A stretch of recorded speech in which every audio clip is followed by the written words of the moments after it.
আসসালামু আলাইকুম। সবাইকে স্বাগত জানিয়ে শুরু করছি আইটি নেট হোস্টিং এর আজকের টিউটোরিয়ালটি। আজকের বিষয় ক্লাউডফেয়ার থেকে ডিএনএস রেকর্ড কিভাবে ম্যানেজ করতে হয়। আপনার ওয়েবসাইটটি যদি ক্লাউডফেয়ারের সাথে অ্যাড থাকে তাহলে আপনি আপনার ক্লাউডফেয়ার অ্যাকাউন্টে লগইন করার পর তার সেখান থেকেই ডিএনএস রেকর্ডগুলো ম্যানেজ করতে হবে।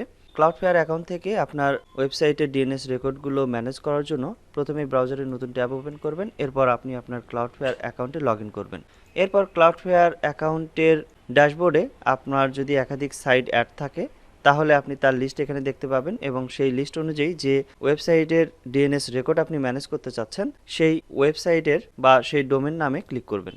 এরপর বাম পাশের ডিএনএস আইকনে ক্লিক করবেন অথবা ডিএনএস এ ক্লিক করবেন। ক্লাউডফেয়ারে থাকা সকল রেকর্ডগুলো আপনি এখান থেকে দেখতে পাবেন, অর্থাৎ এখানে সকল রেকর্ডের লিস্টই আপনি দেখতে পাবেন। যদি আপনি কোনো রেকর্ড অ্যাড করে থাকেন কিংবা ডিফল্টভাবে যে রেকর্ডগুলো স্ক্যান করে অ্যাড হয়েছে তার সকল রেকর্ডগুলোই আপনি এখানে পাবেন। তো এখান থেকে যদি আপনি কোনো রেকর্ড বা আপনার অপ্রয়োজনীয় কোনো রেকর্ড আপনি ডিলিট করতে চান তাহলে যে রেকর্ডটি আপনি ডিলিট করতে চান সেই রেকর্ডের পাশে থাকা এডিট বাটনে ক্লিক করবেন, এরপর ডিলিট বাটনে ক্লিক করে দিবেন। পপ আপ উইন্ডো ওপেন হবে এবং আপনি পার্মানেন্টলি এই রেকর্ডটি ডিলিট করতে চাচ্ছেন কিনা তা শো করবে। তো যদি আপনি পার্মানেন্টলি ডিলিট করতে চান তাহলে ডিলিট বাটনে ক্লিক করবেন। আপনার রেকর্ডটি ডিলিট হয়ে যাবে এবং আপনি যদি কোনো রেকর্ড এডিট করতে চান, অর্থাৎ আইপি শুধুমাত্র আপনার চেঞ্জ হয়েছে, বাকি রেকর্ডগুলো আপনি ঠিক রাখতে চাচ্ছেন, অথবা কোনো রেকর্ড আপনি এখানে হোস্ট নেম চেঞ্জ করতে চাচ্ছেন কিংবা আইপি চেঞ্জ করতে চাচ্ছেন, সেক্ষেত্রে যে রেকর্ডটি এডিট করতে চাচ্ছেন সেই রেকর্ডের পাশে থাকা এডিট বাটনে ক্লিক করবেন এবং হোস্ট নেম চেঞ্জ করার জন্য বর্তমান হোস্ট নেমটি রিমুভ করে যে হোস্ট নেমটি আপনি অ্যাড করতে চাচ্ছেন সেই হোস্ট নেমটি এখানে টাইপ করবেন। এরপর যে আইপিতে আপনি পয়েন্ট করতে চাচ্ছেন আপনার এই রেকর্ডটি, সেই আইপি অ্যাড্রেসটি দিবেন অথবা আপনার সেই রেকর্ডটি এখানে টাইপ করবেন অথবা তা কপি করে পেস্ট করবেন। তো আমি আমার এই আইপিটি দিচ্ছি। এরপর রেকর্ডটি সেভ করার জন্য সেভ বাটনে ক্লিক করবেন। সেভ হয়ে গেলে তা আপনি সেই রেকর্ডে দেখতে পাবেন যে আপনার আপডেটেড রেকর্ডটি আপনি এখানে এডিট করতে পেরেছেন এবং আপনি যদি কোনো রেকর্ড এখন অ্যাড করতে চান সেটিও আপনি এখান থেকেই করতে হবে। কোনো রেকর্ড অ্যাড করার জন্য বাম পাশে থাকা অ্যাড রেকর্ড বাটনে ক্লিক করবেন, এরপর টাইপ সেকশনের ডাউন অ্যারো বাটনে ক্লিক করে আপনি কোন টাইপ রেকর্ড অ্যাড করতে চাচ্ছেন তা এখান থেকে সিলেক্ট করে নিতে হবে। ধরা যাক আমি এ রেকর্ড অ্যাড করব, এই জন্য এ রেকর্ড আমি সিলেক্ট করে নিচ্ছি।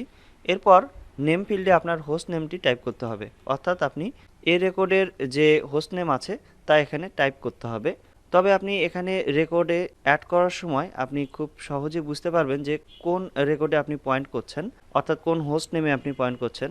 যদি আপনি প্রথম অংশটুকু দেন আপনার রেকর্ডের তাহলে উপরের এই হিন্স থেকে আপনি বুঝতে পারবেন যে আপনার ফুললি কোন রেকর্ডে এটি পয়েন্ট হচ্ছে। তো এখানে আপনি চাইলে ফুল ডোমেন নামটি দিতে পারেন বা ফুল রেকর্ডটিও দিতে পারেন, হোস্ট নেমের প্রথম অংশটুকু দিতে পারেন। এরপর আপনি কোন আইপিতে পয়েন্ট করবেন সেই আইপিটি এখানে দিতে হবে বা কোন রেকর্ডে আপনি পয়েন্ট করবেন সেই রেকর্ডটি এখানে দিতে হবে।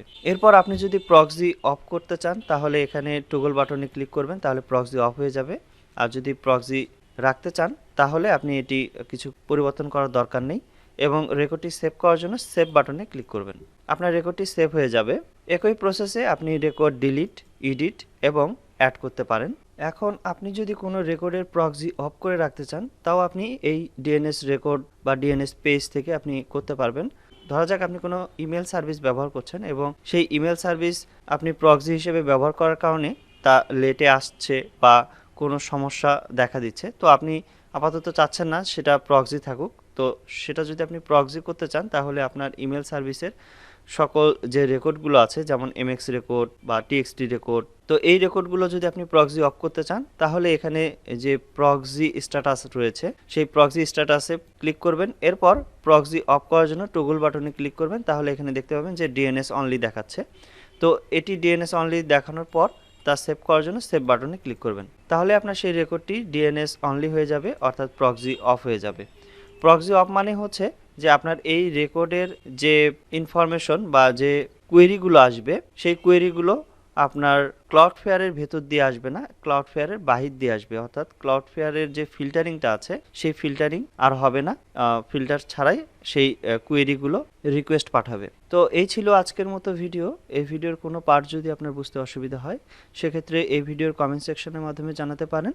এতক্ষণ আমাদের এই ভিডিওটি দেখার জন্য আপনাকে অসংখ্য ধন্যবাদ। আপনার দিনটি শুভ হোক। আসসালামু আলাইকুম।